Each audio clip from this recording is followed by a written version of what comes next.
Well, good afternoon, everyone. My name is Jason Smith, and I am, among other things, a historian of 19th century America at Southern Connecticut State University, and I will be, along with my colleague Siobhan Carter-David, co-moderating this program, The History of Racism and White Supremacy, a Conversation Across Disciplines. So let me just throw it over to Siobhan, and she can introduce herself. And then I have some opening remarks before we introduce everyone. Good afternoon, everyone. Thank you so much for being here. My name is Siobhan Carter-David, and I'm Associate Professor of History and Affiliate Faculty in Women's and Gender Studies. My work deals with post-civil rights, African-American cultural history, but today we are doing the history of white supremacy. That's what we're talking about here. So thank you all for being here once again. Thanks, Siobhan. Just a few logistical things before we begin. For our audience, who, some people may well be coming in and out, or certainly people for the duration, if you would please make sure, on our end, if you would turn off your video and make sure that you're muted for the time. And we're hoping to incorporate your questions and comments as we go along. Siobhan and I will be monitoring the chat function here in WebEx. So for those who are attending and not participating in the panel itself, if you would please turn off your video and mute yourself, and if you want, when you want to engage in asking a question or offering a comment, if you would please put that in the chat, and we can see then about incorporating that into our discussion where it's appropriate. Let's see. The other thing I wanted to do at the outset is to really plug some of the really interesting conversations that are going on here at SCSU. I want to begin by mentioning our summer teach-in series that the history department undertook this past summer, a series of videos where faculty were really bringing their expertise to bear on contemporary issues of race, the pandemic, fascism, and various other crises that are swirling around our world. That series is up on YouTube, and Jackie will put a link to that series in the chat box. If you're at all interested, we would encourage you to check it out.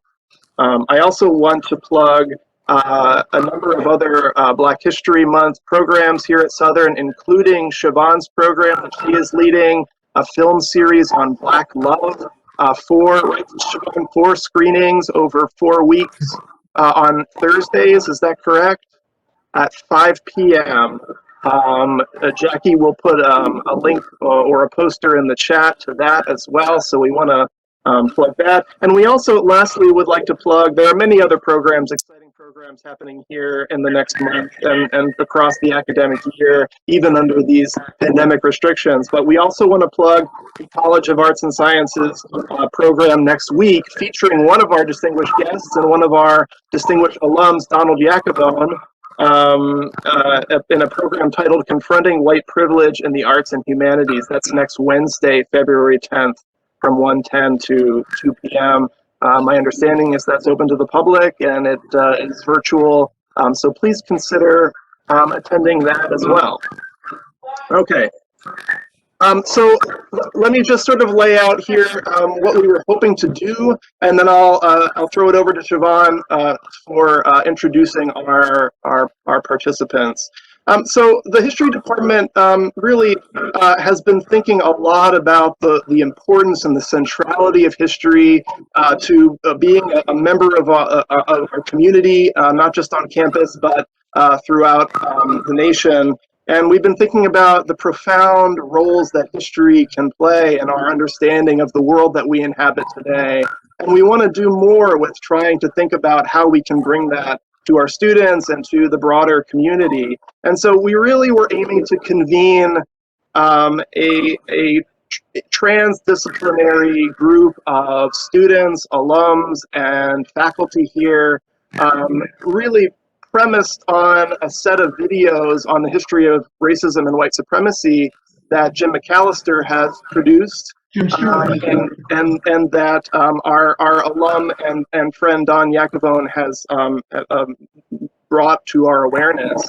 And so we want to have this conversation about what is the role of history and a historical understanding of these issues across disciplines. And more importantly, what is the role of white students, white faculty, and white Americans more broadly in confronting and pushing back against racism and white supremacy? So one of the premises of June's series, and we'll talk about it a little bit more, is that this is the work of white people and white Americans. And so we wanted to particularly take up that question of what it looks like and what is the responsibility of white Americans here at the university, but in a broader sense as well. So that's sort of the conceptual premise of what we are all seeking to do here and why we decided to convene the discussion. So I'll turn it over to my colleague Siobhan, and we'll introduce the panelists so you're familiar with them, and then we'll go into the discussion. Thank you so much, Jason. I greatly appreciate you introducing this program that we have today. And you touched on something that we think is important. You might be looking around at the panelists, those of you who are here not as panelists, but observing and participating. You may notice that all of our panelists are white. And this was purposefully, and Jason and I understood that it was maybe a bit of a controversial decision. But as he's already mentioned, Jim Stewart created this series as a tonic for white folks and to bring about conversations on white supremacy. And so we wanted to center white folks in this particular discussion so that we can have this conversation happen amongst this group. And the rest of us can hear and listen and participate, surely. But we wanted to have some academics to bring together their academic knowledge and their discipline, as well as your whiteness, to the conversation. So thank you all for being here. And with that, I'm going to go ahead and introduce our participants. First, we have Kevin Butterball. And you can just wave your hand when it's your turn. I guess your name is there, so everyone will know it's you. Is professor and chair of political science. His area of study are international relations and U.S. foreign and defense policies. And his current research focuses on gender and racial discrimination in U.S. ambassadorial appointments. This is his 18th year at Southern. Thank you. Next, we have our beloved history major, Sarah Gossman, who's a major in history and a minor in English, literature, and social media. Sarah has taken various history courses and recognizes the impact history has on the modern world. She is the president of the Student Government Association, is looking forward to attending the other Black History Month events that are going to be held on campus. We have Brenna Harvey, is a current MFA student in fiction at SCSU, so it's one of our graduate students here at Southern, as well as science fiction. Sorry, so you're working on MFA and student in fiction, but also working in science fiction and a fantasy writer and a comedian, as well as a former sociology professor. She teaches sketch comedy, writing, and social justice lens, the social justice lens at the CT Comedy Center in Theater in Hartford. And she tries to use speculative fiction to confront the problems of the present and to imagine better futures. Thank you for being here. Next, we have Jennifer Hopper, who is an associate professor of political science and the author of Presidential Framing in the 21st Century News Media, The Politics of the Affordable Care Act. Thank you. Next, we have an alum. Taylor Hurley is an SCSU alum, class of 2019. She is currently a first grade teacher here in Connecticut. Miranda Cross is an undergraduate student in the departments of English and Women's and Gender Studies. She is also a member of the Honors College and has been employed in Southern Connecticut State University's Graduate Studies Office since 2018. Next, we have Heidi Lockwood, who is a professor in the philosophy department and graduate coordinator for Women's and Gender Studies at Southern Connecticut State University. She teaches courses in feminist pedagogy, gender studies, the meaning of life, metaphysics, logic, epistemology, and the ethics of information technology. Her research in philosophy is related to the structural limits of models for rational knowledge.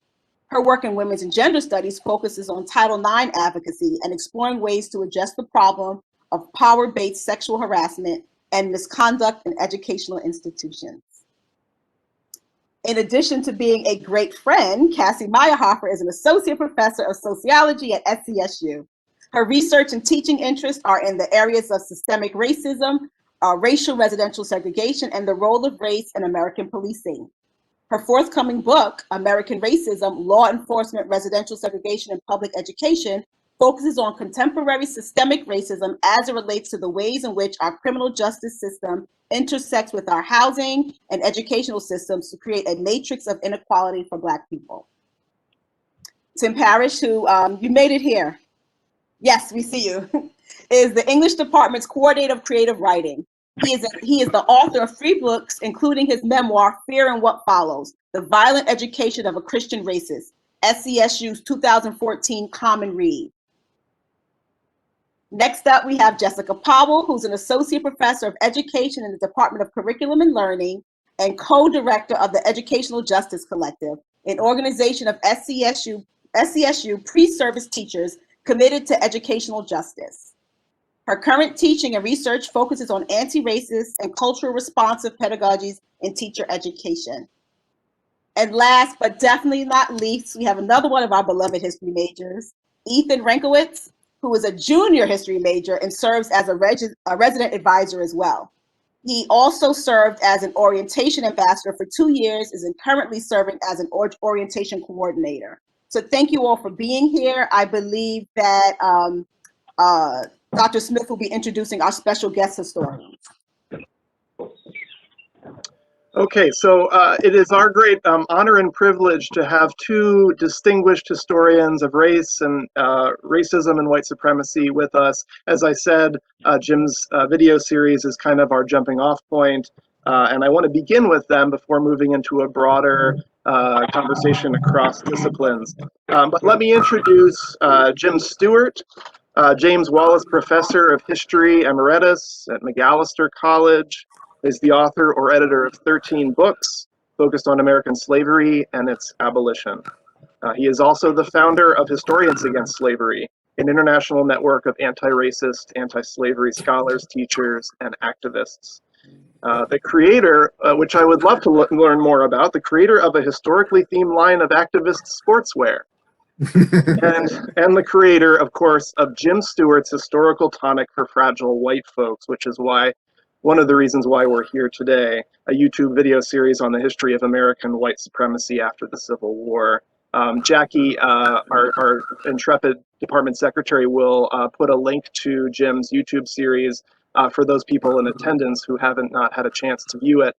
It is a 16-part video series of short videos that primarily take us through the era of Reconstruction with all sorts of implications for what we might do and how we might think about that era today. So please, all of the participants have viewed a number of these videos, but those in attendance who haven't seen it should certainly check it out. And last but not least, Donald Yacovone, a 1974 graduate of SCSU, is an associate at the Hutchins Center for African and African American Research at Harvard.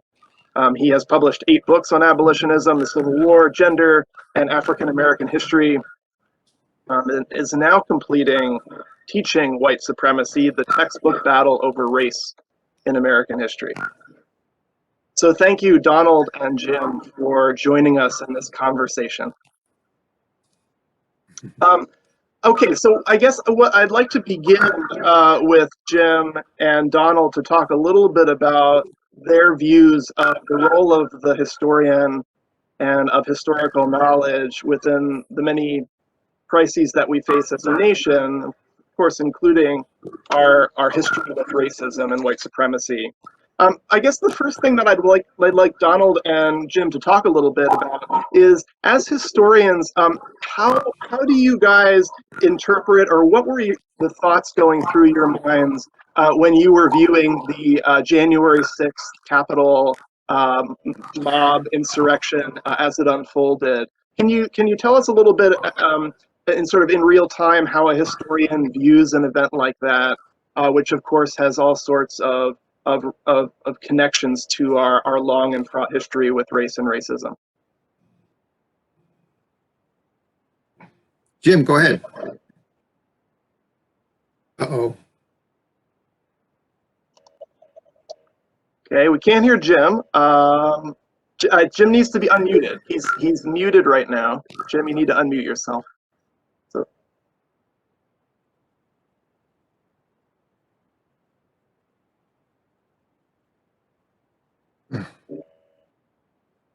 you should see a mute button at the bottom of your screen. Maybe while we wait for Jim, we ought to start with Donald. So Donald, do you want to take that question, and then we'll go to Jim after that. Well, sure, I'll make a stab at it. I think probably like everyone else here, I was horrified by what I saw, and more horrified by those in power who facilitated it.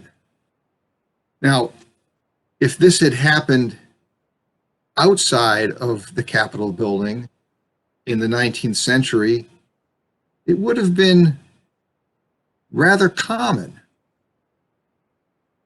People might have been upset, and they certainly would have found some way to blame African Americans for it occurring. But the fact that it happened today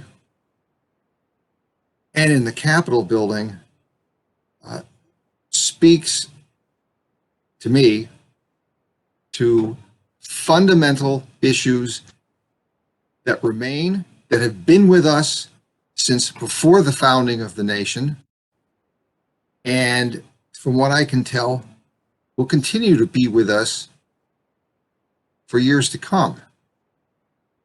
Now, as an historian, one has to wait quite a while before one can put this in historical context. Political scientists maybe are better suited to analyze the meaning for it now. But in terms of the drive, the motivation of those people who participated in the event, it falls within a tradition that stretches back to the very founding of the nation. So in that way, I'm not surprised in the least. Jim, can you join in? No, he's still muted. Can you just unmute everyone? Oh, okay. Can anybody hear me? Yes.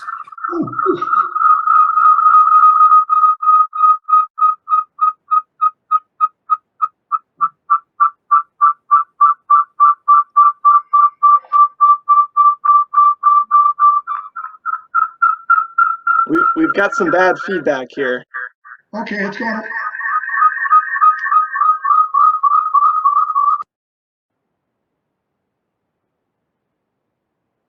So is that feedback coming from Jim? Yes, I'm not sure what's going on, Jim, but you're on this call twice, and it seems when you talk, the feedback is pretty extreme. Okay, so I'm going to go off. Oh, this is horrible. Leave meeting. I'm going to leave the meeting. Jackie, you said Jim's on twice. Can you kick one of him off? The other one?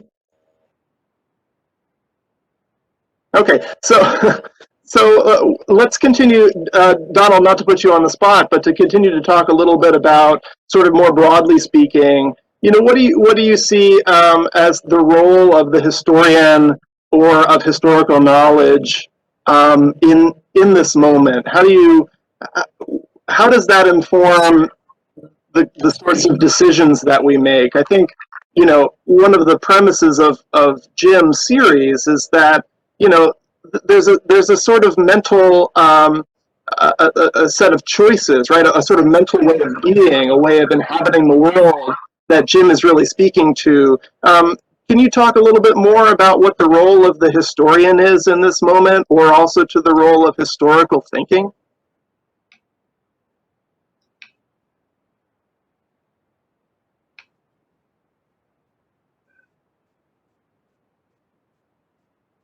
And Donald, you're muted. Yeah, can you hear me now? Yes. Yeah, okay.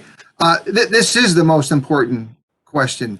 And I've given it a lot of thought. And the image which always comes back to me is the analogy between a person and the country. A person without a memory, a nation without a memory. How do those people act? If you can't remember what you've just done, you keep redoing the same things over and over again. Historians are the nation's conscience and its record. It tells people what they have done. And if you don't know what you've done, how can you move forward? Can anybody hear me? Yes, go ahead, Jim. Yeah, go ahead, Jim. Okay, I'm finally here. I want to really double down on what Donald just said, and I'm going to say it in a different way, because the first thing that struck me when I saw what was going on in the Capitol was the capture of every American patriotic symbol by the right wing. The idea that the American Revolution was living in these people's heads, the idea that "don't tread on me" was part of business, as was the Confederate flag. You got a sense that a tremendous number of historical images had been embraced and collapsed on one another. So that, but to play off Donald's point, the narrative going through the heads of the protesters is a very, very strong affirmation of a version of American history that empowers them. And that seems to me something that's happened over and over and over again, with the symbology of the Klan, the symbology of the flag, the statues controversy. All kinds of different images and artifacts can come up in our minds to show just how much historical memory the narratives that come naturally seem to come naturally. We're taught them, and that's what Don's book is about. We're taught by the authorities to think this way. I got a very clear impression of a very deeply shared version of American history being transacted in the present tense in the Capitol. Yeah, if I could jump in for a moment. One of the points that became manifest to me was this idea of the demagogue. When I was in elementary school, which of course was a long time before most of you people were born, but coming in the wake of the Second World War, the idea of the demagogue was on foremost in people's minds, because they had just, the world had just been plunged into the most horrific conflicts it had ever seen because of demagoguery. Yet, I don't think anyone today going through elementary or even junior high school or high school get taught anything about demagoguery. In fact, and I've asked, I'm puzzled as to what people are learning at all in terms of of American history, American politics, what they used to call civics. Perhaps they still call it civics. It's astonishing to me what has happened, the language that is used, the behavior, the conduct that we see on our television sets almost every night, which would never have been tolerated by earlier generations, because they had just gone through a conflict of staggering proportions because of people just like that.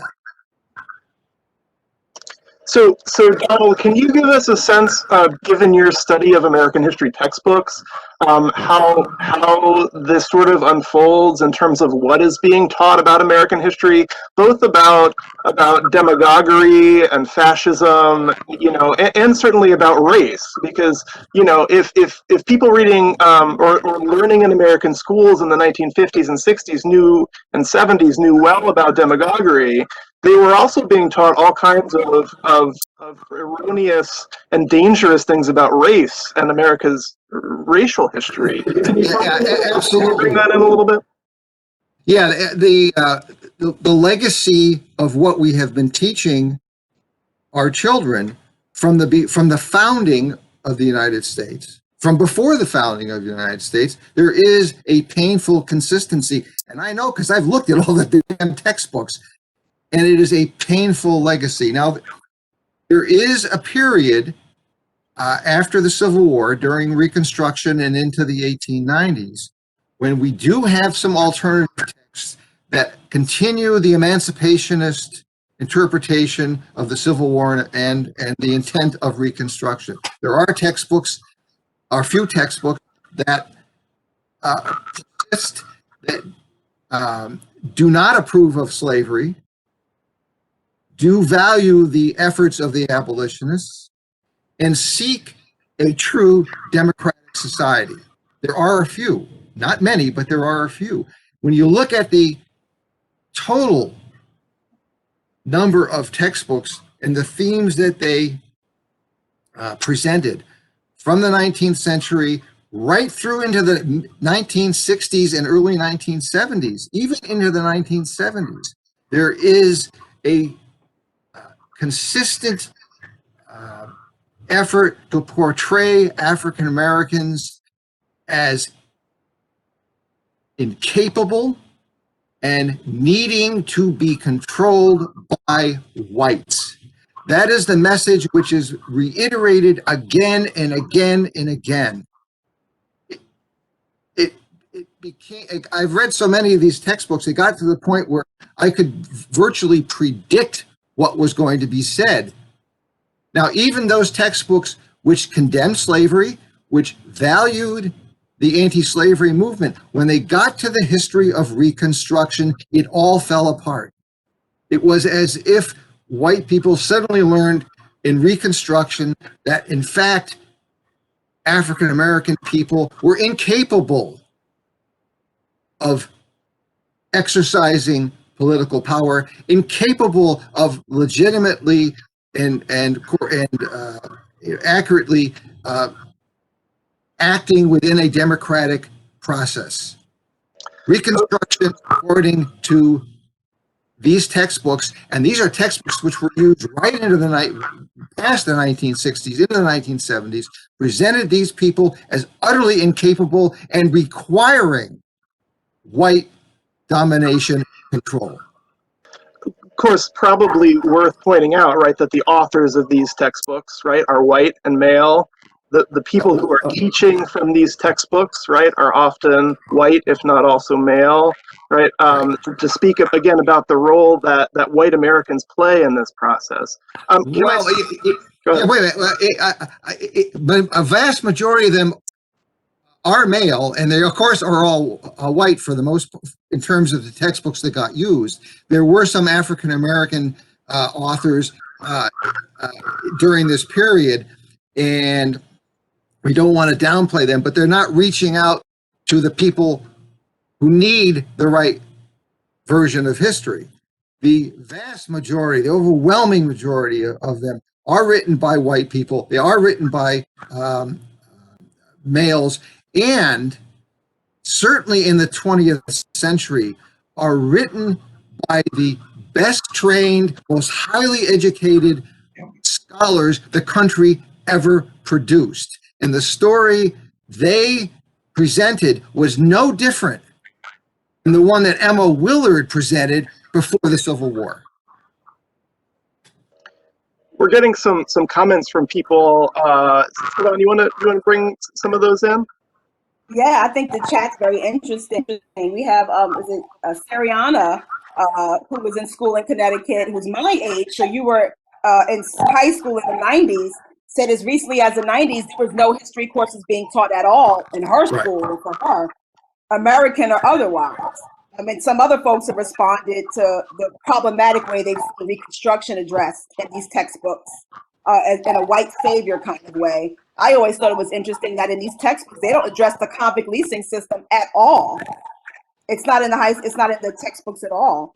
Right.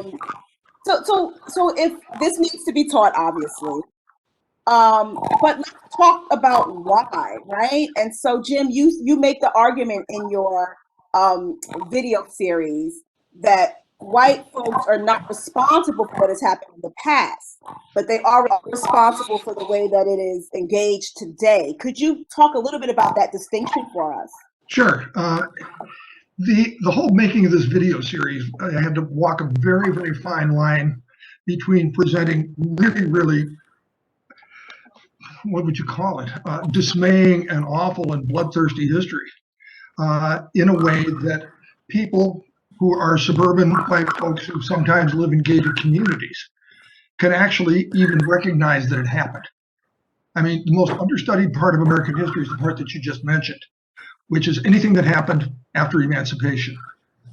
Nobody will tell you anything at all about all of the rituals of reunion that go along with all the suppression of African American people and Native people. It's all together in the same period of time. At the end of Reconstruction, that is just not taught. So when it's not taught, my job is to try and present it to people who have never heard it before. You've heard it before. All that stuff is, right in your bones and brains, and you know all about it. But what I'm trying to do, and what Donald and I represent as sort of a counterpoint, he's documenting the narratives that people who are white and who just simply take what's out there. That's the historical narrative that goes through their head. That's what he's writing about. That's embedded in American blood and guts for white people for a very, very long time. My job is to try to change that narrative in people's heads by allowing them to embrace a history that they don't want to know about, but in a way that will make them not only want to know about it, but do something about it. And I don't think anybody's ever tried this kind of thing before. It's really sort of cultural negotiation all over the place. And so the idea that you're not responsible for the past is true in the sense that once you learn what it is, you can't change it. It happened. You're not allowed to go back and regretfully say that, oh my, those people were really awful, and if I had been there, I wouldn't have done that. That's one of the ways that you want to be able to keep people from corrupting their understanding of this new history, just as they're learning it. Because there's always the excuse for us to pretend that we're the good guys if we transport ourselves into the past, and that we wouldn't have anything to do with that white supremacy back there. Well, that's not true. You would have. So, but the point is that when you talk about the convict lease system, or you talk about the prison industrial complex in the same sentence, the point is that post-1865 stuff that just bleeds into the present full bore. And if you aren't talking about the prison industrial complex in exactly that same way, you go from surveilling people on plantations and in prisons to surveilling them in urban neighborhoods. And so the connections are so much clearer than if we were to go back and say, all right, we're going to start with 1619 and start with slavery. The premise of the videos is that African-American people live in the post-1865 world much more than they do in the 18th century. And that as a consequence, if you're going to be a 21st century white person, you have to understand that history. And you have to understand what your responsibility is once you've learned it. It's like learning a terrible secret. Are you going to disclose it? Are you going to share it? Are you going to keep it inside of yourself so it just corrupts you and so forth? And so the idea of not being responsible for the past is simply to take guilt and romanticism and negativism out of the equation to keep people listening. I'd like to move the conversation to talk a little bit with our history majors, Ethan and Sarah, about how they view sort of history, this history unfolding in their own education and their own lives. But before we do, I just want to follow up with Jim one more time, and of course we'll circle back again. But I'm wondering about this concept of white fragility, which you talk about and is sort of is embedded in the very title of your series. Do white Americans need to accept and sort of acknowledge a sense of fragility in order to be able to sort of engage with these issues and move forward? Is that something that's necessary and essential? To back up just a little bit, the series is something that's designed to push back very, very hard against Robin DiAngelo's book on white fragility, which basically says in about 300 pages that white people are so corrupted by unconscious racism that it's almost impossible for them to do much of anything at all except introspect deeply about how bad it is, to name their racist sins, share them, confess them, get over them. And the whole problem with the civil rights movement or with the idea of allyship, it can't be based on narcissism. It can't be based on the idea that one way or another, I'm going to spend most of my time thinking about me, rather than trying to challenge myself to think about other people. And the Robin DiAngelo fragility takes what I think is a condition that a lot of white folks feel and that I sympathize with a lot, which is a sense of timidity, a sense of isolation, a sense of not knowing where to go, what to say, all that kind of stuff. And the way you get over that is to get to know Black people. I mean, to me, the whole idea of getting rid of the idea that they are over there and we are over here, rather than the idea that we have a shared struggle to be in. White fragility goes in the direction of them over here, me over there. We're very different. We can't one way or another make these bridges very well. And the premise of these videos is that every time white folks show up in big numbers and try to act as good allies, that's where you get the abolitionist movement, which is it's not a happily integrated movement. It's got a lot of racial tension in it, but it is a movement where a lot of white folks are showing up in the same places that Black people are, and there is a huge struggle about how to present the problem of slavery, but they do it. And it seems to me also that that's true of the civil rights movement, where there's tremendous racial and gender tension within that movement. I was part of it, so I guess I can speak for that part of it. But the notion that your fragility makes you fragile rather than is a condition that you want to exercise your way out of, that's what the videos are trying to say. Sure, all of us have lizard brains, you know, these ways of being able to code people could come walking at you, and you want to be able to try one way or another to figure who's this, who's that. Skin color does that to us all the time, and we're not going to get rid of that. But the idea of being able to get over it to the point of being able to recognize it and go beyond it is, I think, what's important. And so the fragile part is a challenge to church reading groups, which I've seen happen, spending an entire summer discussing that book. I mean, that's just not a good use of time if you're really trying to figure out how to manage problems of race. So that's my answer, I guess. Is that okay? Sure. Can we bring in, before we sort of move into a broader discussion of how this plays out within various disciplines that we have here present, I'm wondering sort of if Ethan and Sarah, our history majors, would like to talk a little bit about how this relates to them and their not just their studies in the classroom, but the way in which they move around the university community, the conversations they may have with their friends and peers, etc. So, Sarah or Ethan, do you have any reactions to what we've been discussing? Yeah, so one of the things that I thought was important was definitely the conversation regarding textbooks and kind of seeing the way history has been portrayed over certain periods of time, and also seeing like the evolution of it getting better, but like still needing to improve. But to kind of tie it into like my own personal life outside of academics, there was, I'm going to loosely quote it, but there was a part in one of the videos that was the point saying you have to have a disruption in your own life to move in a different direction. So I think when you start learning about the historical context and you start learning stuff, especially when in college opposed to maybe in high school or middle school, when you start to unravel the real past, there is that disruption, and that then kind of encourage you to move forward in a different direction that you might have maybe if you were still stuck in that mindset. And I want to bring in Taylor here also at some point, because she's embedded in our public school system at the elementary level. But I do want to talk to Ethan too. Ethan, do you want to respond to Sarah's points at all, or what you're hearing from Jim and Donald?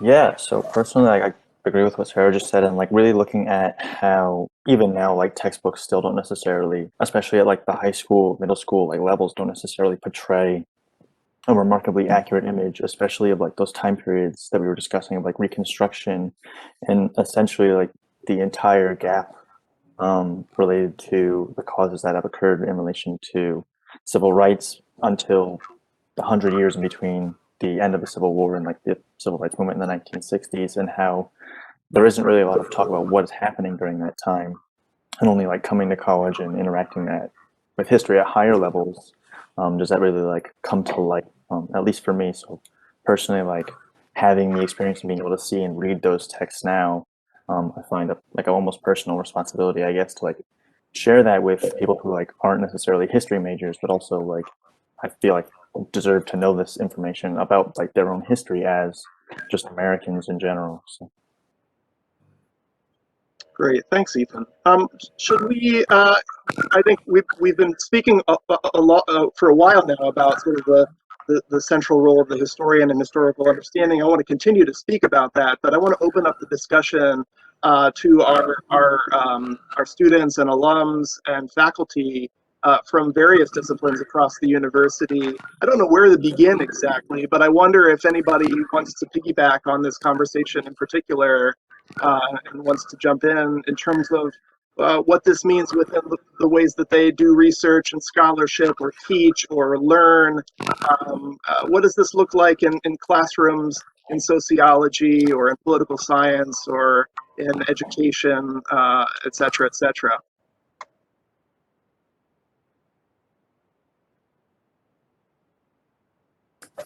I'll go since you said sociology. Go ahead, Cassie. Thank you. Yeah. First, I just want to say one thing I really appreciate about this event is the naming of racism and white supremacy. I think so often, not just at Southern, I think in general, there are events around like social justice. But I think it's really important that we name white supremacy so that white folks can kind of grapple with their own complicity in all of this and to realize, so I saw in the chat, Stephen's niece was told not to say white supremacist in her public school. And I think a lot of that is because folks don't realize that white supremacy isn't like just people holding torches and burning crosses. It's all of our institutions. And I think so many folks don't realize that. And so I just want to say I appreciate the name of this event and that you are like specifically speaking to white supremacy. So in our discipline and in most of my work, well, I don't think I should say this, but I'm going to anyway. I failed history twice in college.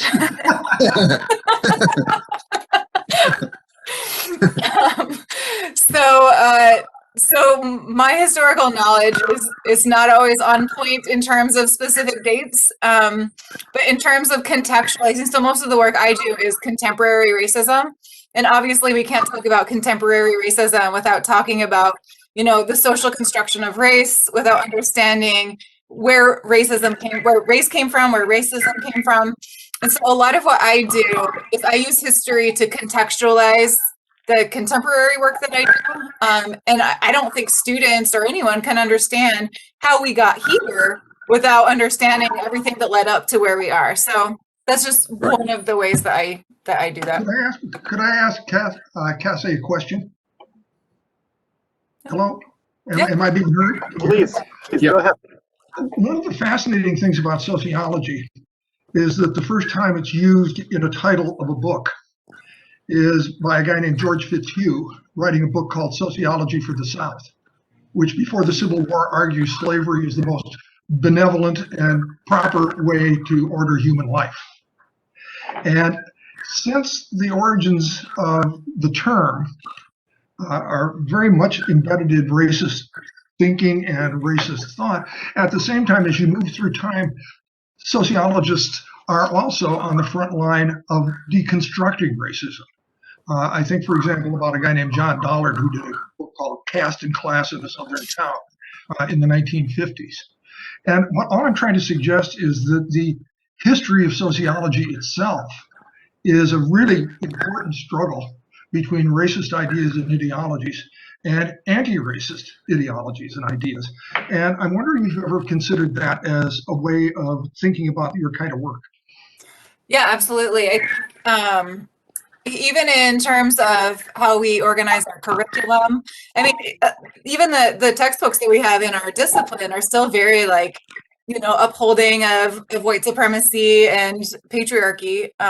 They're like all other textbooks written by white men and center the experience of white men.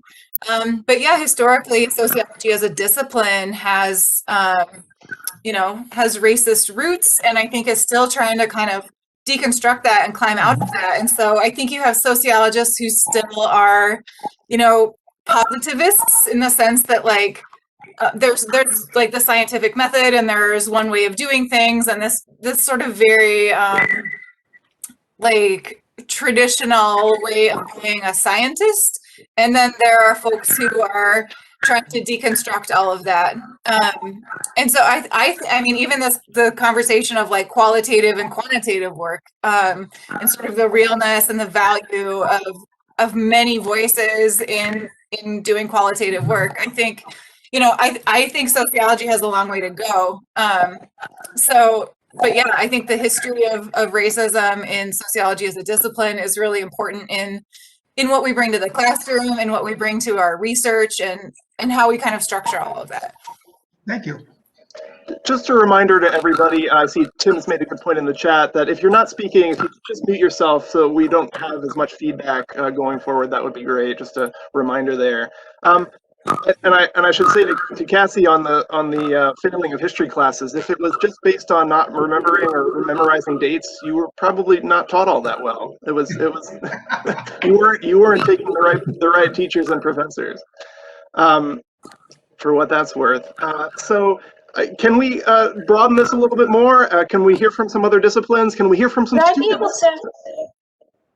Would I be able to speak for a moment on some of my thoughts about the creative writing department, or my experience in creative writing? Awesome. So I think artists have a really unique responsibility, and white artists in particular have a really unique responsibility for engaging with the history of racism and how it shapes representation, characters, and stories that they tell. I think given that the fact in the United States that white people have this really egregious history of hoarding resources for themselves, of putting walls up around advantaged communities, and folks of color understandably have created community as a survival mechanism throughout the history of the US. That means this country is so fundamentally segregated in every aspect of life, right? From education to church down to neighborhoods and grocery stores.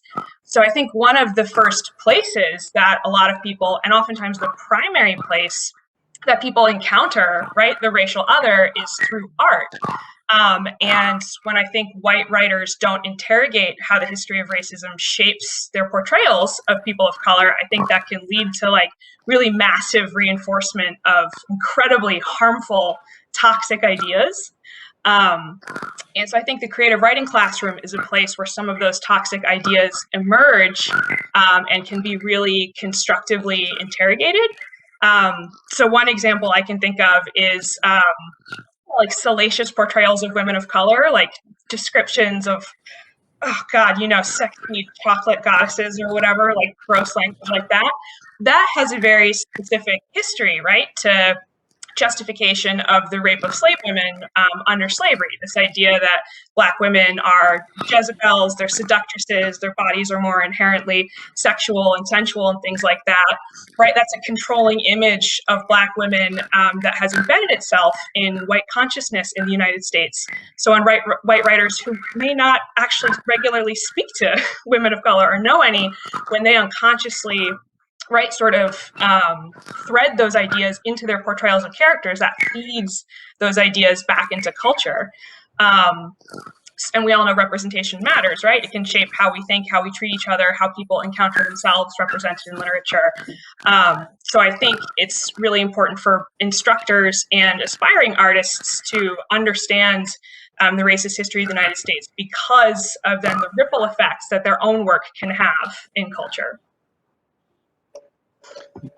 Thanks. If I could jump in for just a second, I want to verify what you've said in terms of what we have been teaching, because between 1942 and about 1964, there was a textbook which in fact taught just what you said. It was by a University of California, Berkeley historian named John D. Hicks, who in fact in his textbook for junior high school students told his readers that the African American woman was just as you portrayed it in the field of art, was available for the slave owner at his will.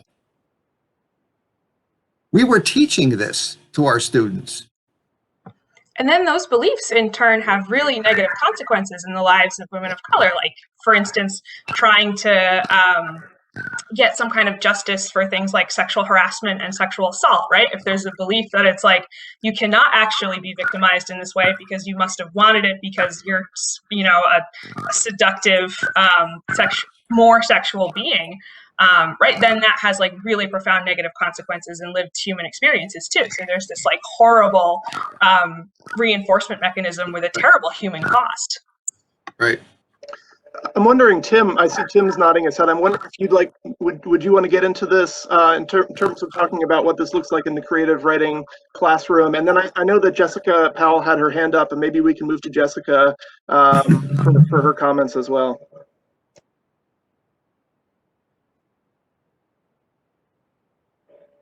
Oh, Tim's talking into his phone, but I don't hear him. Who are we waiting on? Okay, well, let's go to Jessica, and then maybe we can come back to Tim if the tech will cooperate. So as I mentioned earlier, I'm in the field of education. So I want to piggyback on some of the ideas that were being raised about what kids are learning in schools or not learning in schools. So I'm working with future teachers. They come to my class after having experienced a K-12 education, never having any meaningful conversation of race or racism in their public school classroom. And there's this phenomenon in their schooling in the past couple of decades of talking about race only in the context, so there's this pervasive colorblindness phenomenon, so white people not acknowledging race or racism, and the only time it's talked about, now Taylor, my former student who's now teaching first grade, will be able to probably speak to this more, but the only time it's really talked about is, you know, Martin Luther King. And it's talked about as racism was this thing a long time ago, and still not mentioning white people, right? So racism was this thing, Black people experienced this, but not mentioning white people's role in that. So we have this phenomenon of teachers getting ready to teach. They come to my classroom, that was their full experience, didn't talk about race or racism in school, didn't talk about race or racism around the dinner table in any meaningful or critical way. So here they are getting ready to be teachers, and they haven't had this understanding. And at the same time, we're telling teachers, undo your implicit bias. You have implicit bias now, undo that. And so what I do in my class, to the capacity that I can, I'm still learning and growing here, but we start at the middle passage, and I do the best I can to give some contextualizing of white supremacy in the past up till now. And I move my students through this cycle throughout the semester where we try and understand how structural racism and white supremacy operates, and we use a historical framing for that. And then we try and understand how are we individually located in that. So then they think about the neighborhoods they grew up in, and they have to talk about and discover why was their neighborhood predominantly white, or why was their school predominantly white. So they're locating themselves in the system and in the history.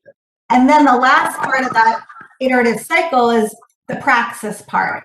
So where is the intersection between this critical reflection and action? What does it mean to be an accomplice now for racial justice, to do something in their future classrooms? So acknowledging that they're so uncomfortable talking about race because they've never practiced, they've never done it before. So we have to give them the knowledge about white supremacy and understanding of how they're complicit in it, and then the bravery to practice and take some risks to disrupt it in their classrooms. I think that sounds like such a fascinating classroom to be in, Jessica, and I think that speaks certainly to Jim's larger point in his videos and his work. I think we're getting some feedback from Donald and maybe from Jim's computer. So if you guys, while you're not speaking, if you could just make sure you're on mute, we all could hear ourselves just a little bit better. I wish I could figure out how to mute myself. I can't see how to do it. You should have a mute button at the bottom of your screen. No, you're on the full screen and I'm in a corner and I can't see anything else. Oh. Well, I won't get hung up on this, but maybe if you could, perhaps it's hiding somewhere. We can sort of take a look at it while I want to go maybe to Taylor, because I think that Jessica, this is a good opportunity for her perhaps to speak a little bit about her experience. Yeah, so there's a lot of things that I've heard and seen in the chat. So like, first of all, I took Dr. Powell for quite a few courses, and she started off when I had her with her classroom management course, showing the documentary 13th, and sort of walking us through, like, with some historical background, here's how we got to where we are, and here's why your schools were probably filled with people who look like you, and not much of a discussion of people who don't. And then, like she said, you've had that for your whole life. And so it's kind of like you have to fill this gap of confronting that and then getting past that and being prepared to teach that in some way. Which reminded me of something that Ethan said earlier about wanting to share that information with his friends. And then as a teacher, aside from wanting to share that with my students, sort of the responsibility of sharing that with your students. So not just wanting to make sure that they don't get to college and then for the first time have Dr. Powell tell them that the world was built for them, but share that with them as, like, that's part of my job, really. It's to sort of empower them to, like, empower them with the knowledge that they can make change. But we can't wait until they get to college and then have them know that the world is like this. And then I saw one thing in the chat. Oh, it was so good, and I can't even remember. About sort of the efforts to make sure that African American and Latinx history is taught. But even more than that, you wouldn't want someone who's not well trained or well versed to be doing that and cause more racial trauma to their students, especially to their Black and brown students. When you have so many white teachers in those schools, you don't want them causing more harm than good in those cases. And so I think part of the foundation of this is having really strong teacher prep programs where teachers are confronted with this knowledge and have to sort of sit with that dissonance and figure it out, and then get that real knowledge and practice a way to teach that, so that we don't just have this nice curriculum or these now great textbooks, but also people who are ready to have those conversations, which comes from practicing, because most of us probably didn't have that in our own education. Could I bump in on Taylor's comment for a minute? Please. I'm so interested in all of this because I have two daughters who are both social workers in the public school system. And they're both driven crazy by the fact that everybody who's involved in the service end of public education is pretty much white. And talking about race becomes a giant problem when it seems that people are speaking for Black people. And shouldn't authentic Black voices be telling us these things? And there's a tendency I've found for a lot of people who look like me to feel in a variety of different ways that they're really not qualified to talk about. And I don't know if that's an experience that you or anybody else in the public schools is confronted, but I think some of the fragility comes with the idea that you don't want to be delivering a Black message in a white envelope, and that one way or another interpolating your own unconscious bias into the message itself. And that to me is one of the really difficult problems in working all this, because on the other hand, if you think about everything that African American people have expressed in terms of culture, poetry, music, history, everything else, it's a giant message to white society about what's wrong. And it's been going on since Phyllis Wheatley. And Frederick Douglass tried to tell you, and W.E.B. Du Bois tried to tell you. And if you go and take a look at James Baldwin's I Am Not Your Negro, that's all it is. It's one huge testimony. It's a message to white society. And the problem is, of course, these messages have been coming over the centuries, and it turns out that most white people don't want to hear it from Black people. So it seems to me that there's a common problem on the one hand of whites being reluctant to speak for Blacks. You have at the same time for white society having a hard time having the message delivered in a black envelope, opening the envelope and reading what it says. And I would think, and this is a lot of the way that I conducted my own teaching for a long time, the idea of simply getting into that problem is one very therapeutic way to start talking about structural racism, racial oppression, cultural conflict, all those kinds of things. So mostly this is all read through the experience of my own children who are now in their 50-somethings, who've been in the public school systems for a long, long time. But am I right that there's a reluctance among teachers to want to try and actually embrace this problem? So I would say, oh, sorry. Can I just add, my name's Beth Paris. I was a teacher in Bridgeport for a couple of years, and I'm actually a mother of 3 biracial children. My oldest son attends Southern Connecticut State University, he's a senior majoring in sociology. So ever since my kids were young, we would teach them African American history and Latino history because it's where they're from. My son attends Bunnell in Stratford, which for the first year in 2021, they're going to be offering African American and Latino studies. But I agree with what Taylor says. It's difficult if you're all white trying to teach African American history. And my youngest is reading of Mice and Men, and he's like, what does this have to do with me? You know, so I kind of wish that they had more multicultural books in the high school. If you can't teach about African American history other than slavery, I mean, there's more to it. You know, I don't want to get into it because I can go on and on and on.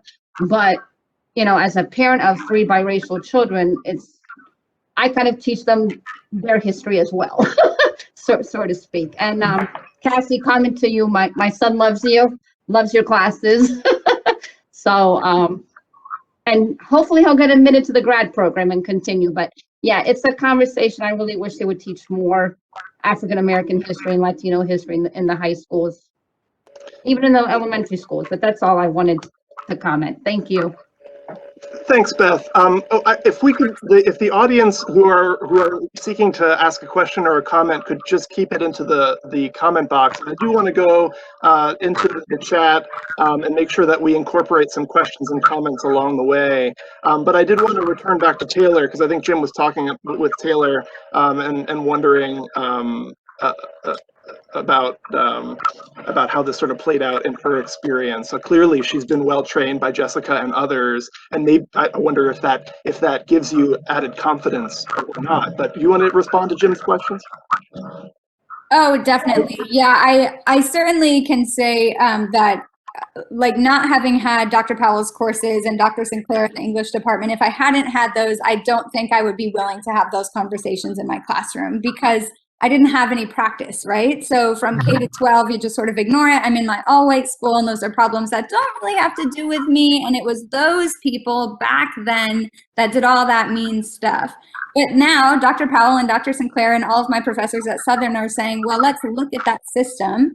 And I think, Jim, you asked if maybe like teachers, white teachers don't want to deliver the story. So because there are so many white teachers, we don't want to deliver the story that like isn't ours, or we like don't feel like we can do it justice. I would feel better about it if I thought that was the case. So that would be like a really thoughtful like reflection. Like I don't want to do it wrong, and I don't want to cause racial trauma, which is much of what I feel when I'm delivering it to my own students. But I think that it's not really that. I think it's that teachers have never had to do it, and so they don't know how to do it, and that's really uncomfy. Even in their personal lives, they're sort of in this bubble where they don't have to talk about that. You know, like rarely do you go to someone's house party and that's what you talk about, and so they've just never done it. And so I think they definitely don't want to teach about it, and they don't want parents to ask them about it, and they don't want to have kids ask questions because I don't really know, because they haven't had any teacher prep on that. So I think I would feel better if teachers were wondering, like, can I do it justice?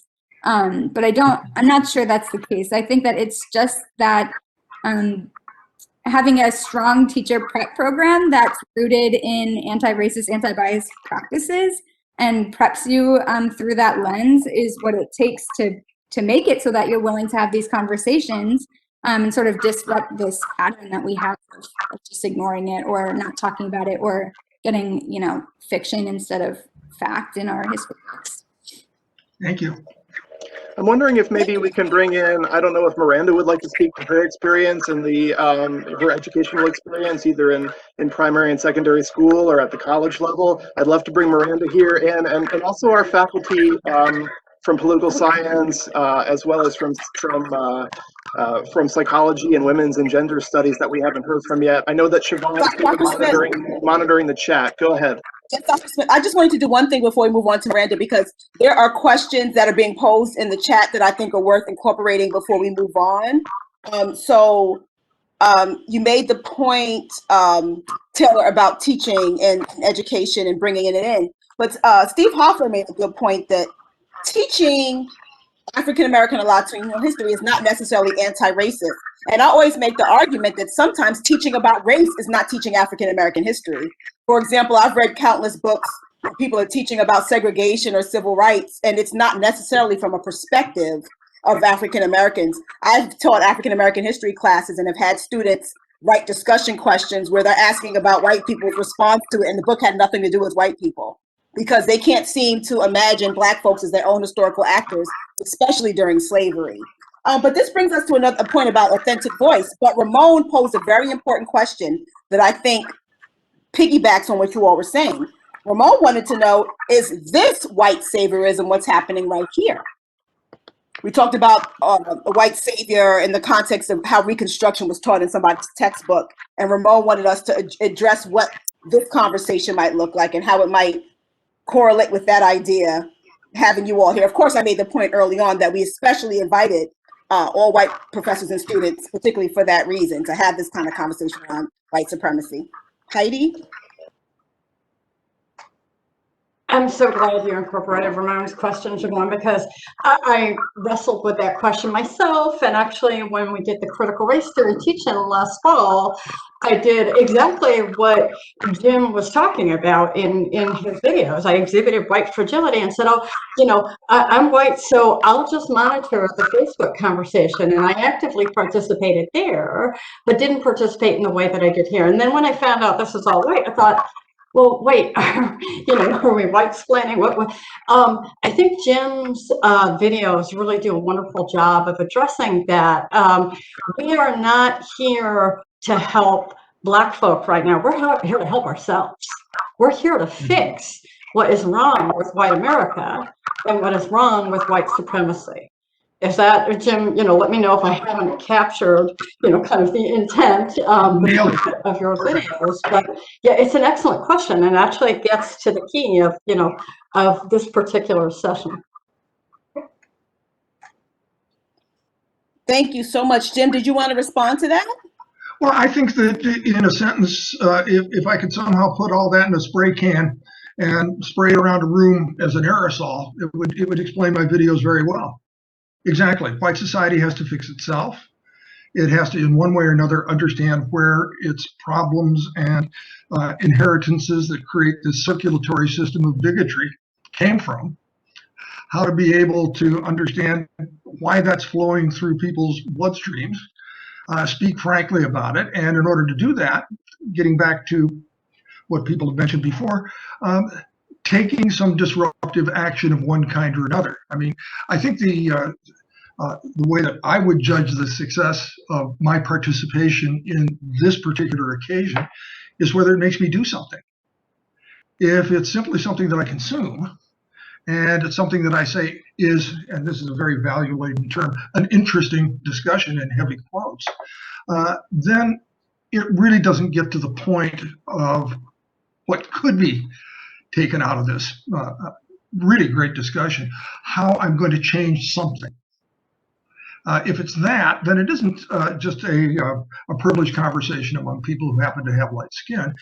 It's one of those moments where you can find that kind of disequilibrium to move in a different direction. Thank you. Jason, you had in mind who we were going to move on with Miranda?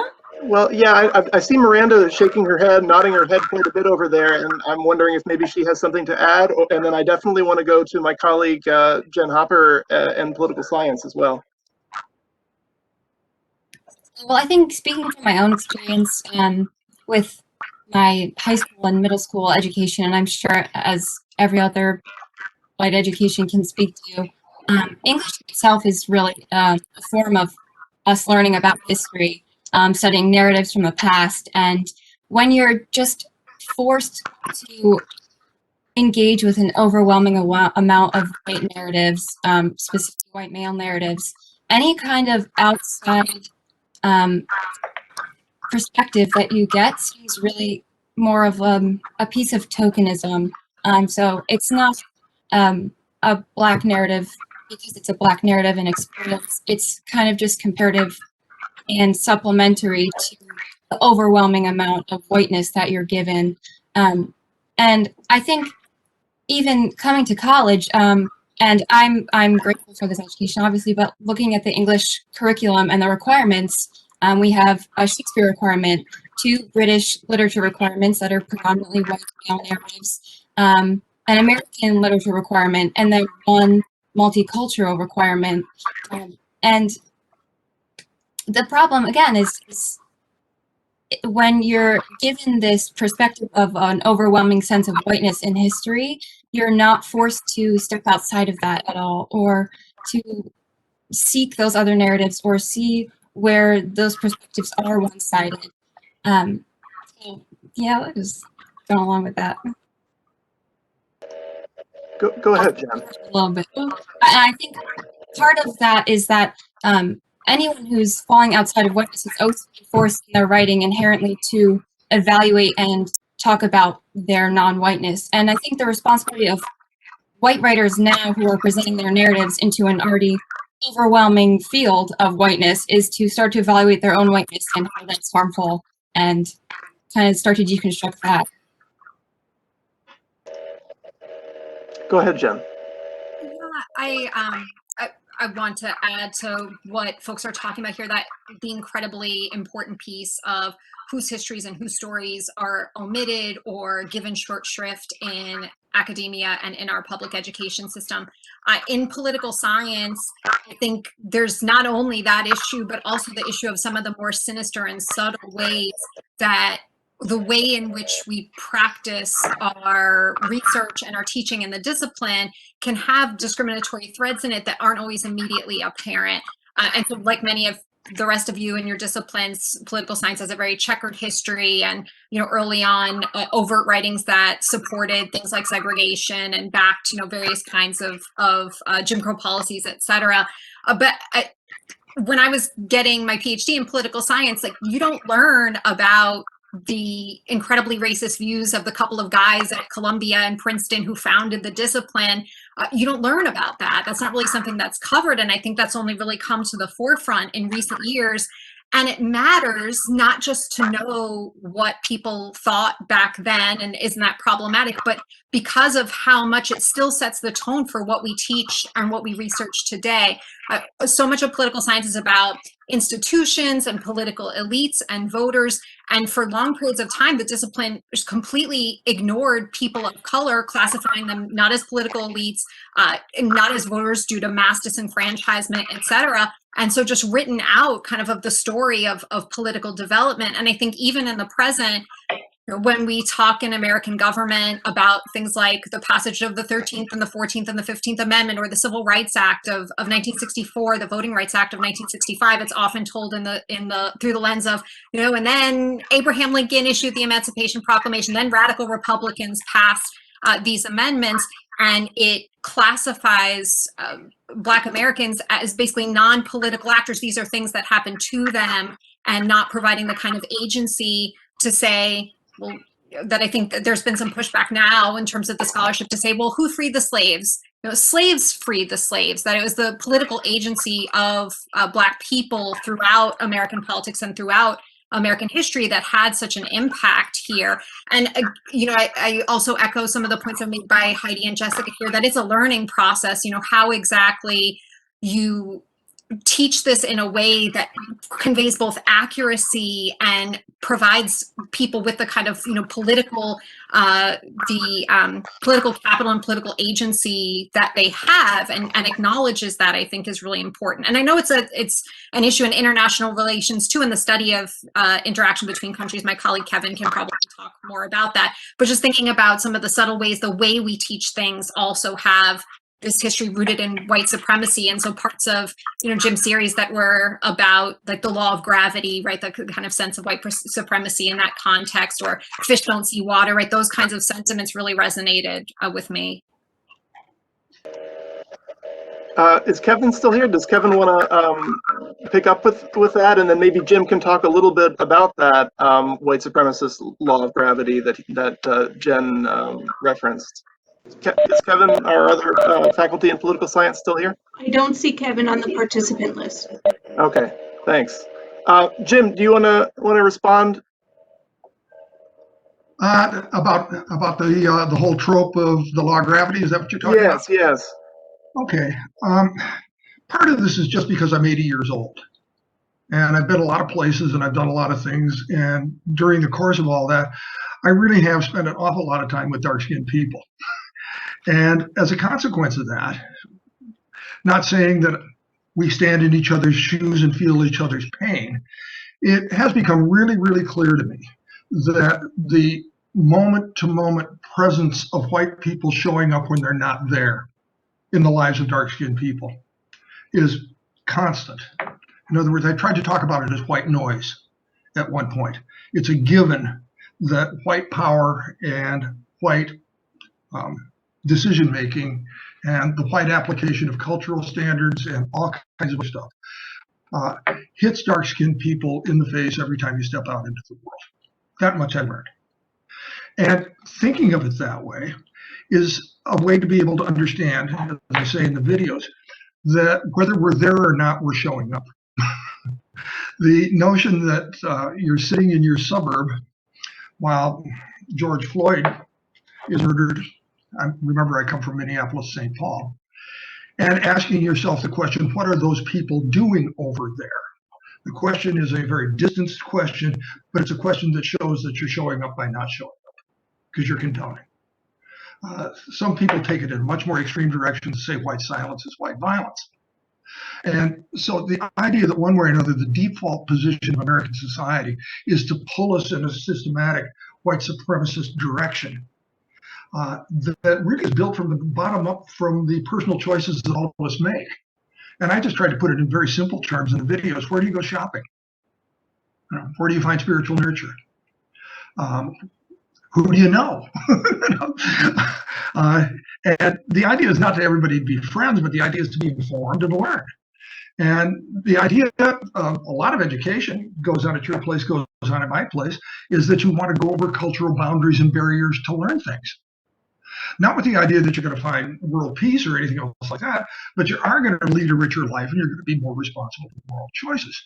So that, it seems to me, if the law of gravity is something that's very hard to break, it is possible that people have broken it. That's another reason that I use the metaphor. I mean, people did get to the moon.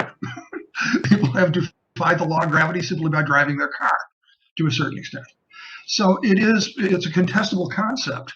But the idea that gravity prevails, and the other trope that goes through it, the master prevails.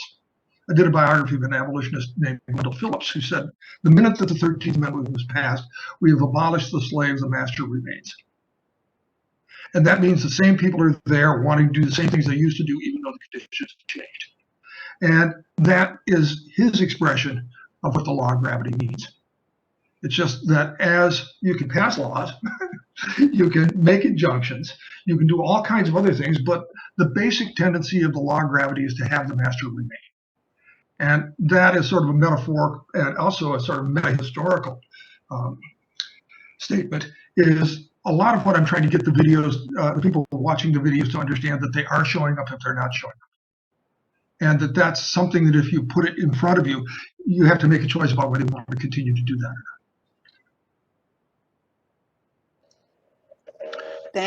Thank you. Is it a good time maybe to, Tim, I'm not sure if you're having a problem speaking, but we do have your post here in the chat. If you are able to speak, can you talk about some of the challenges around creative writing and what's considered acceptable topics to discuss in creative writing, how that might be challenging perhaps for students of color to engage with creative writing in a class where white supremacist ideas are being discussed in one's writing?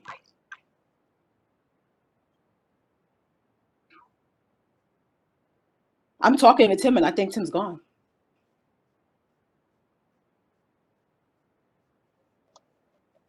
Tim's gone? All right. Well, perhaps we can move on to Marion Evans. Heidi also was waiting. She's Oh, I'm sorry. I patiently apologize. waiting. I apologize. Sorry. Yeah, and I'm sorry, I don't want to, there were a couple of other threads that I wanted to sort of build on. Jim mentioned and Jennifer before was talking about really specific problems with specific disciplines and leaving this event with a to-do list. And I really don't want to let any of us off the hook for that. You know, as I was preparing for this event and kind of thinking about, okay, if you Google, I'm a philosopher by training, right? The 50 most influential contemporary philosophers, you'll see that only 2 of them are not white. And one of those 2 challenges the concept of race. He attempts to deconstruct the concept of race. The other one, Cornel West, is well known as an activist and not so much as a philosopher. He's turned his face from philosophy to activism, in part because of his experiences. And so this is something I've been, you know, kind of working on and talking about with other philosophers for 10 years now. And I just put together like a common list of what we hear from ourselves, okay, because I'm not, you know, I'm not eliminating myself from this. One is, well, I don't have time to incorporate Black philosophers in my syllabus, or Black fill in the blank of a discipline, right? And, you know, I'm just going to dismiss that as, of course you have time, right? You know, you get to create the syllabus, and of course you have time. Another is, well, I don't know anything about Black philosophers or Black sociologists or whatever. And again, you know, let me Google that for you. How about you reach out and talk to other philosophers? For that matter, for all of us here who are faculty, I want to encourage us to reach out. Do you know anything about the research of your Black colleagues here at Southern? If not, if you can't tell me what they're doing, but you can tell me what some of our white colleagues are doing, then again, there's a division, something we need to address. Another is there are no Black philosophers, right? Well, no, they might not be on the list of the 50 most influential living philosophers, and that's because that network, what it means to be influential, is determined by other white philosophers. Right. So once again, you've got to get outside the bubble. We, not just you, we, all of us have got to get outside the bubble. And then the last reason, this is the most pernicious reason, is when we talk to philosophers about why there's no philosophy of race, for example, class in, you know, course offered in a department, and Southern is not off the hook on this one. One of the responses is often, well, we need to hire somebody. And implicitly, that means we need to hire a Black person to do philosophy of race. Again, that's, yeah, and I'll let Jim, I can see you're unmuting, I'll let you fill in there.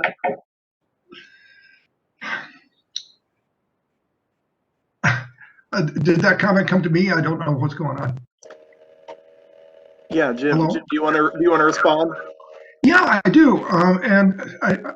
The idea that you have to hire that gets into a kind of essentialism that it seems to me only makes the problem really a whole lot worse.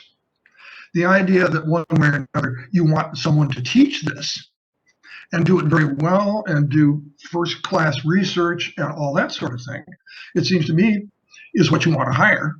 Or you want to give somebody a year's sabbatical leave if they have an interest in developing this field to begin to do that. The idea of saying we have to hire in a very narrow pipeline the one specialist that you might be out there to teach in this field is simply a way to reinforce institutional racism as far as I'm concerned. You know, because largely it ain't going to happen. And so that becomes a reason for not doing it because you can't do it. Well, you can. One of the most incredible human beings that I know interpreting someone as a white person, interpreting someone who's Black, is a dear friend of mine named David Blight, who won a Pulitzer Prize for his biography of Frederick Douglass. I mean, that seems to me to say enough about what the limits and the possibilities are for working on your problem. That's an interesting point. A lot of times my colleagues in history who teach elsewhere, my Black colleagues, are surprised that I teach the survey at Southern, because in many universities, the Black professors that are in the departments are relegated to teaching just his courses on Black history. So, interesting point. I mean, all that is a way to marginalize the person that you spent so much time trying to hire. I mean, it's crazy. And I've watched this happen. I was dean and provost at my college for 5 years and had to wrestle with these questions of hiring and retention and curriculum and so forth.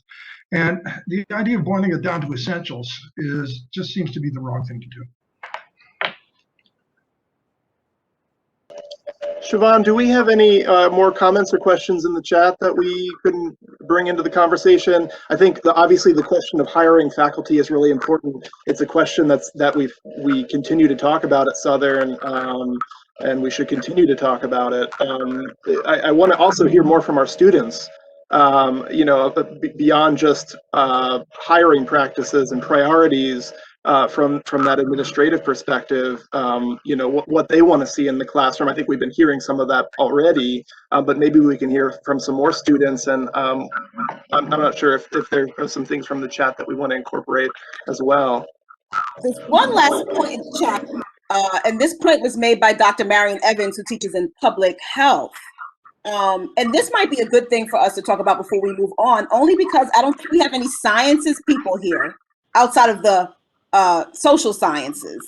But she was talking in the chat about being in public health. She's also an obstetrician and gynecologist before she became a professor at Southern. But the question is to discipline and the founders of the discipline. So she mentioned Dr. Sims, who I happened to talk about in the class earlier today, whose statue was just taken down in Central Park. He was a founder of gynecology and yet practiced on unwilling enslaved Black women and poor Irish American women. So I was wondering if anyone has any thoughts about how we address those disciplinary issues, particularly in the sciences, the hard sciences, right? So we don't have any chemistry or biology folks here, but how do we deal with the issue of white supremacy in those spaces? I've had these conversations with my husband before, who's a chemical engineer, and the ideas about how do we talk about the origin story of these disciplines, and do we include people of color who were involved? Jim, did you want to speak on this? I'm thinking about Donald's work, and I'm thinking about eugenics, and I'm thinking about a lot of stuff that comes out as empirical science and social science that's on the teaching side that comes down to us in the past. Donald, can you start talking about that chapter on eugenicide? Donald? Yeah, sorry, I had to unmute myself. Can you hear me? Question? Yes. Well,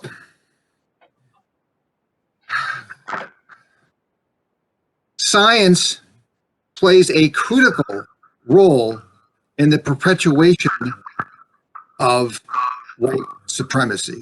I mean, this is as elementary as it gets. And the discussion that we've had has been geared toward contemporary issues and inclusiveness. I think, why wouldn't you include this discussion of Lothrop Stoddard and others of the era of eugenics in the 1920s? Why wouldn't you include that information in the history of your discipline?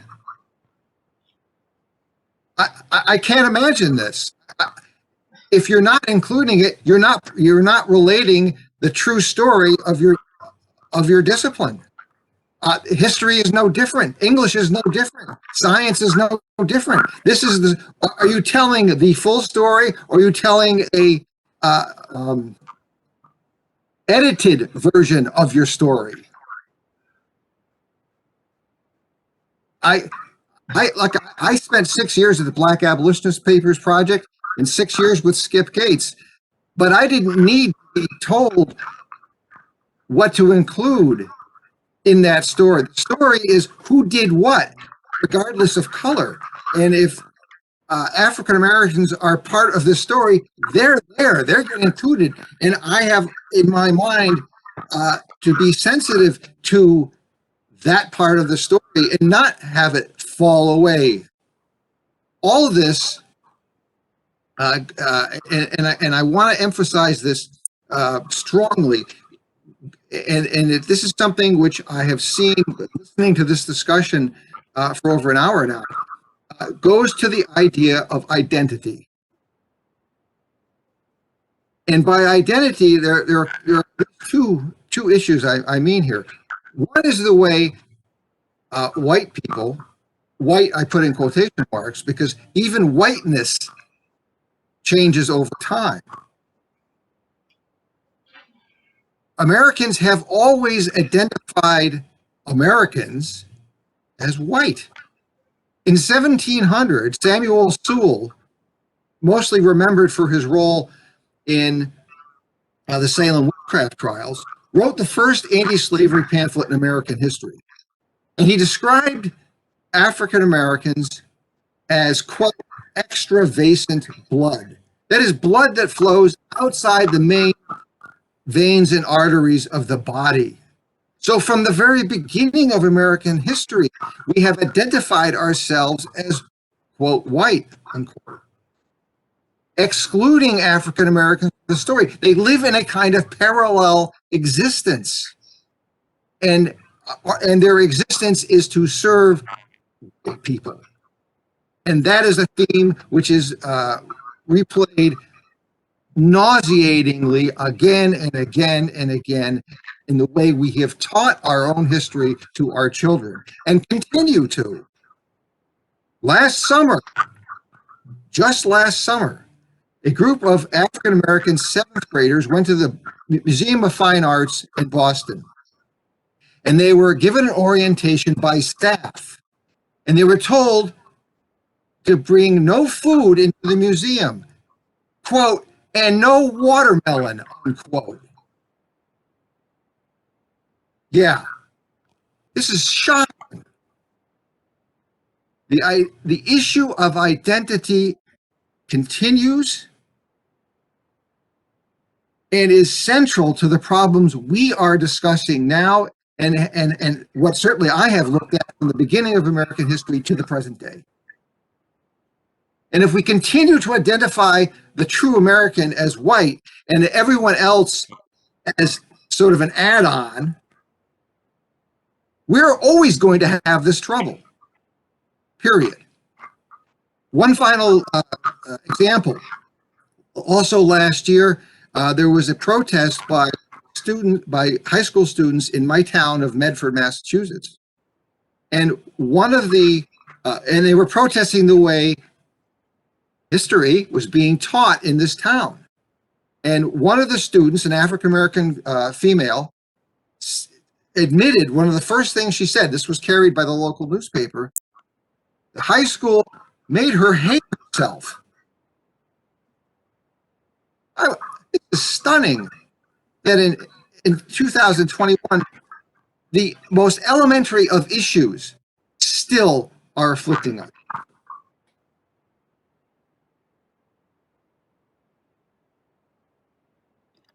Taylor, you wanted to respond?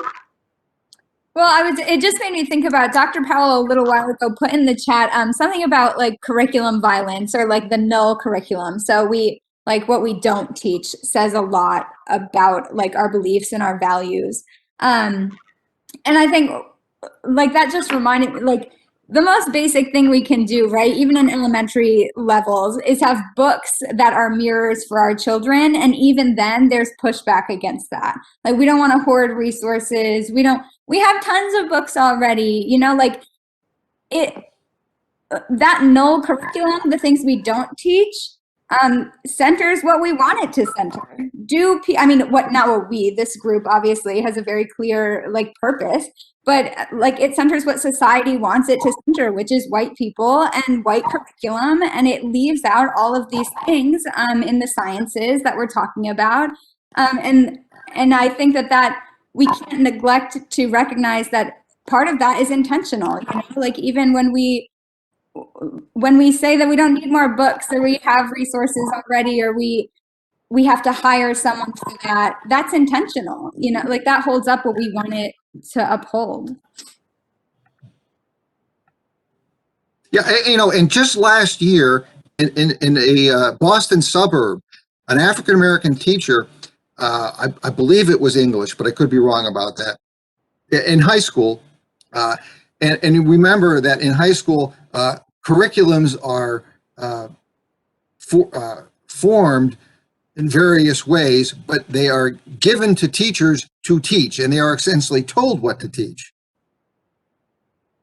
Teachers who on their own attempt to be inclusive get threatened with being fired for using information that is not authorized by the school or the district. This goes back in the Boston area, back to the 1960s. Jonathan Kozol was in fact fired for doing this sort of thing.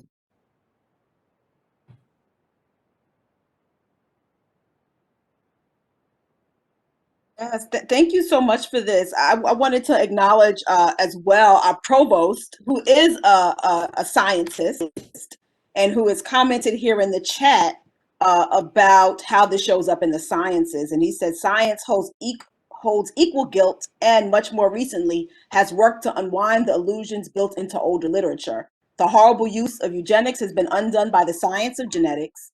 The early ideas of evolution and creation ideas has been undone by the detailed work of molecular biology and recognition of how evolution actually works. So science in terms of guilt, not just in how it addresses the founders, I guess, of various subdisciplines, but also science of racism. So thank you so much, Provost. Jason, did you want to tie in or bring in some of the students into continuing the conversation? Yeah, sure. And I would also just say, you know, as far as the way in which Siobhan and I conceptualize this, that, you know, whether or not we had science, the participation of the sciences at Southern, we brainstormed people who we thought would be ready to participate and excited to participate in the program, but it may also reflect our own bias as humanists, right? As you know, the sort of the faculty that we know that we're around. So there may in fact be some.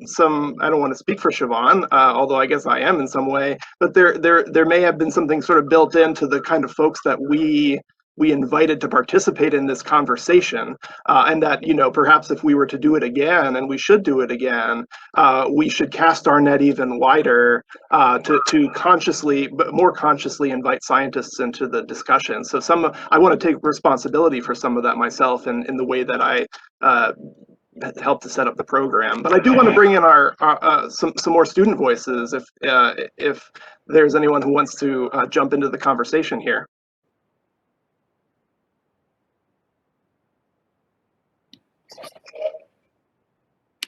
Definitely kind of discussing more of like the students' role and like the faculty's role in all of this.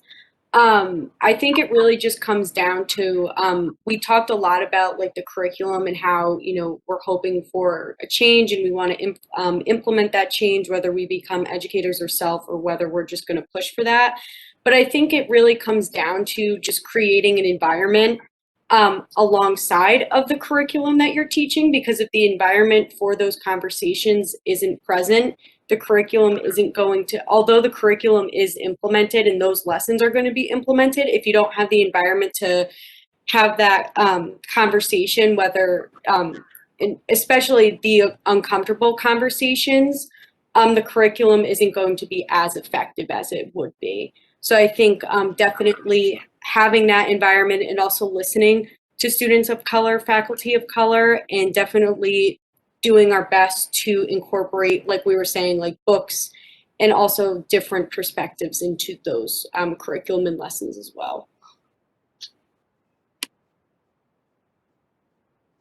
And again, like going off of what Sarah just said, I think it also contributes to like having kind of like that space, but also incorporating kind of like what we were talking about earlier, like elements that aren't just from one singular point of view into a course, like taking courses where your American history course incorporates the entire section of what happened in America during a point in time, rather than just what happened for white Americans during that point in time, or what happened for any one race, incorporating the entire spectrum of that history into that course, or not even necessarily that history, that subject in that course, the entire spectrum of 18th century literature, of everybody who wrote during that time frame, or everybody who made, like, if you're in sociology, everyone who's like coming and deciding and like making observations about people and society in general during that time, and incorporating all of it into one course. That way,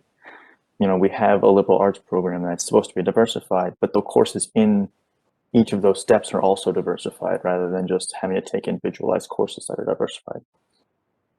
I also just wanted to bring up like a quote that I found in one of the videos. Like, it was this concept of like, we're not reliving the past, we're living through it with like empathy and compassion when we study it. So I think that concept is also kind of important to note when we're talking about curriculum, that like we're not inserting ourselves into the past, we're trying to look at it, but through a lens of not I walked through your shoes, but through a lens of I have never had these experiences, I never will because I am white personally, but I'm going to, through empathy and compassion, like make the steps to better myself and educate those around me.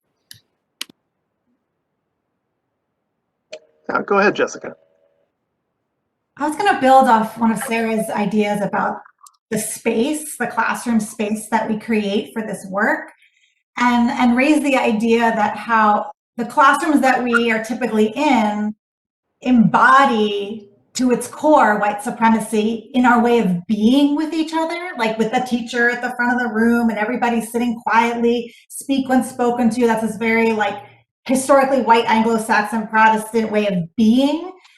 Chris Emden, who's a scholar at Teachers College, Columbia, talks about this idea of Pentecostal pedagogy. He went to the Black churches and he's like, what can I learn about pedagogy? Pedagogy is like the art of teaching, how we teach something.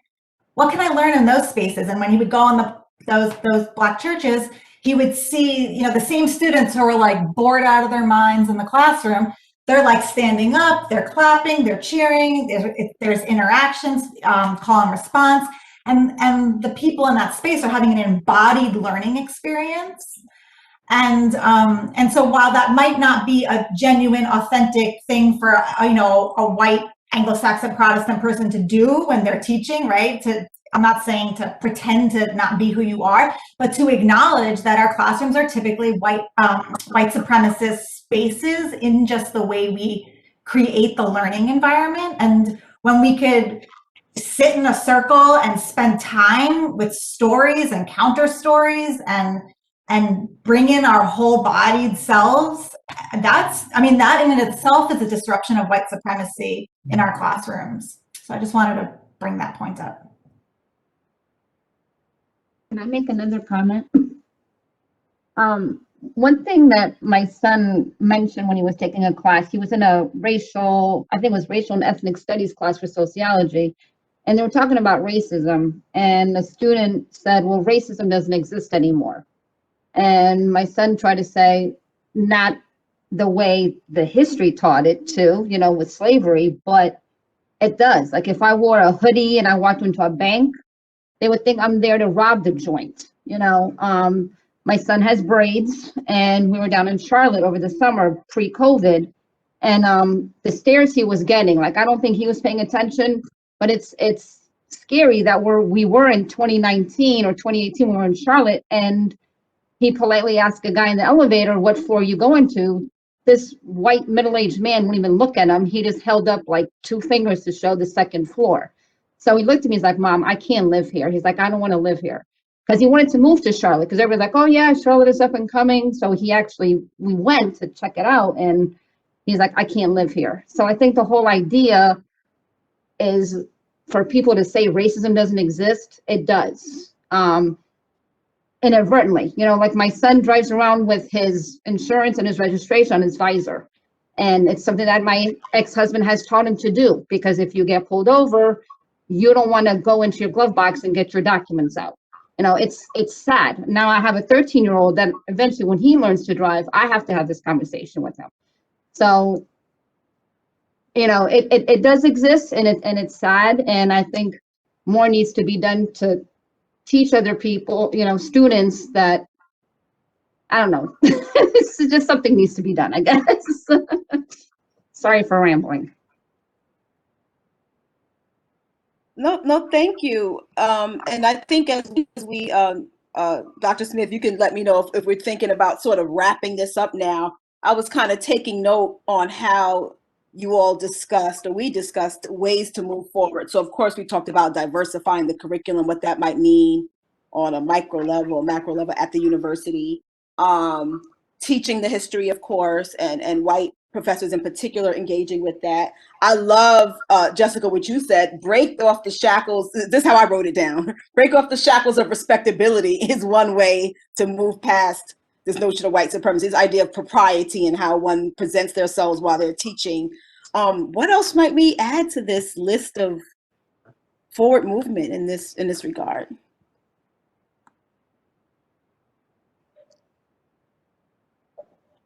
Yes, Heidi.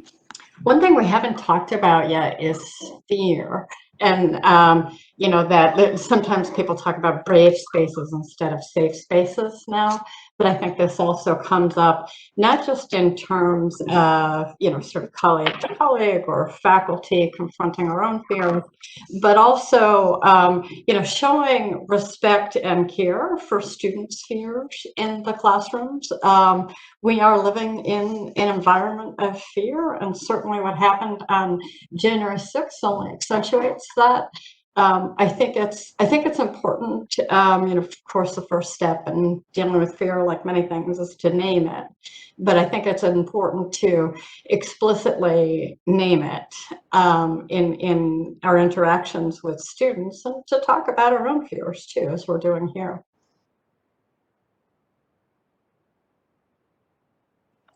Well, thank you. I think if there are any other thoughts, closing thoughts before we wrap up. Yes, Cassie.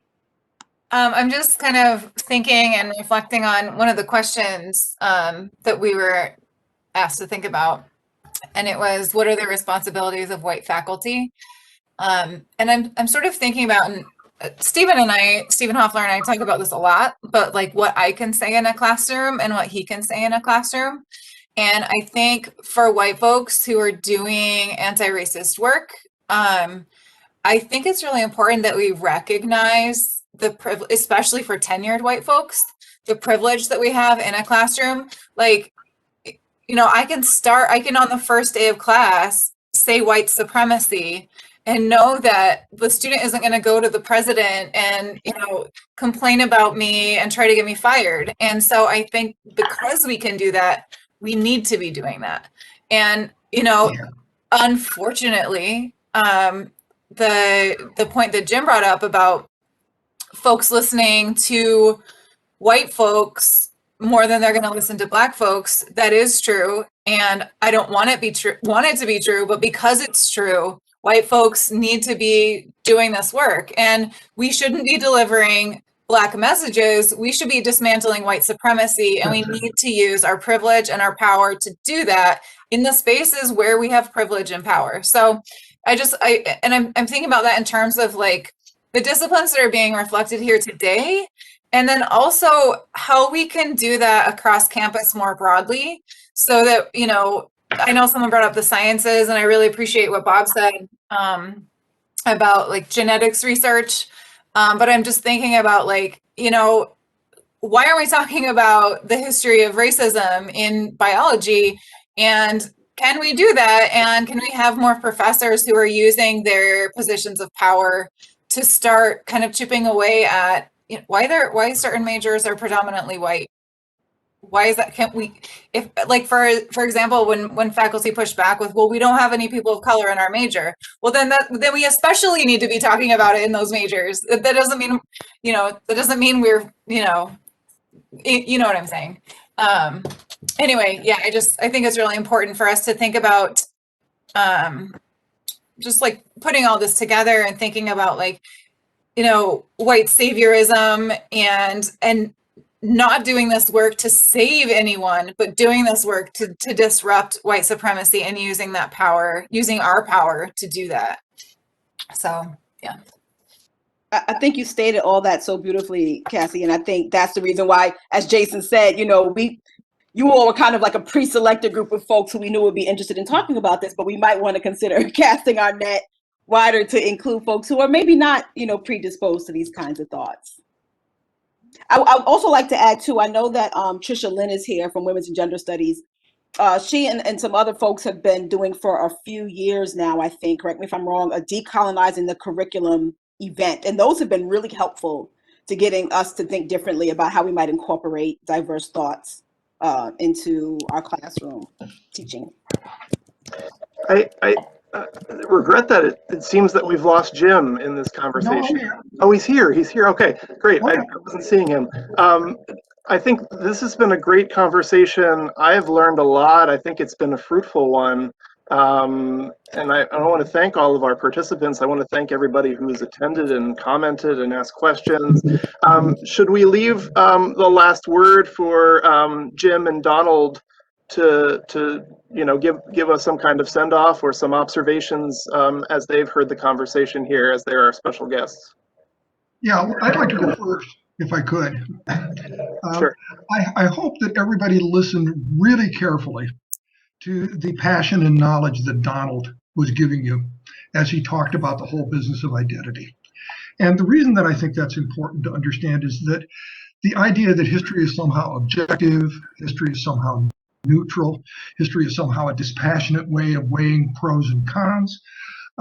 You have to be fair with the evidence. You have to do a good job of being critical. But the idea that passion doesn't enter into it, or that commitment to social justice doesn't enter into it, you heard about a strong voice of an American historian countering all that. I mean, you have a great alumni, and you should listen to it more, is what I have to say. There is a bottled up, real academic push to try to be able to get this, what would you call it, this muse, this frustrated muse that I think we're all expressing here, somehow out where it does good and it changes things and it makes education better. I just thought the panorama that Donald painted from way back starting at Samuel Sewall and ending up in the museum in Boston is just a wonderful way to put bookends on this conversation. And I'm just thankful that I heard it. Thank you, Donald. Thanks, Jim. I want to end my comments with the way I started it, which is praising Southern's faculty and the students who've participated in this. It's indeed impressive, deeply impressive. And if the rest of the faculty has your commitment to diversity and eliminating white supremacy, then Southern is in a really good place. But it does take all of us doing the right thing, continuing to doing the right thing in all disciplines. And it can work. And you're showing how it can work. Thank you. I don't know, Siobhan. I'm leaving this conversation feeling inspired and you know, ready to move forward and make some changes. So I hope that all of you feel the same way. We want to thank you for spending a good chunk of your Thursday afternoons with us. I want to echo Donald and say that I am so impressed with our students, you know, who really make this all worth it and worthwhile. So articulate and so passionate. I really, I'm heartened always by my experience with Southern students. Siobhan, do you want to say anything else to take us out of here? Yes, we want to thank all of our participants for being here, and to Don and Jim for being in the hot seat, so to speak. And just to my amazing colleague, Jason, every time we have to do something together, it just is so much fun and we end up having a great time. But also we have to thank our department chair, Chris Petto, for having the idea for us doing this, and of course, Jackie Isabella for making it all happen with the technology and getting us all together. So, oh, and then also Steve Hoffler in social work asked about a part 2. So we'll talk about that, see how we can put a different twist on it to bring out even more conversation. We can definitely do that. It's not a problem. So thank you for the suggestion, Steve. Okay, stay tuned for part 2. Who's in charge? All right, I want to again thanks to Jim and thanks to Donald for all of their work and their time, and thanks to all of you. We'll see you around campus. Yes, bye everyone. Have a great Black History Month. Bye. Bye. Thank you, Jason and Siobhan. Thank you. Thank you.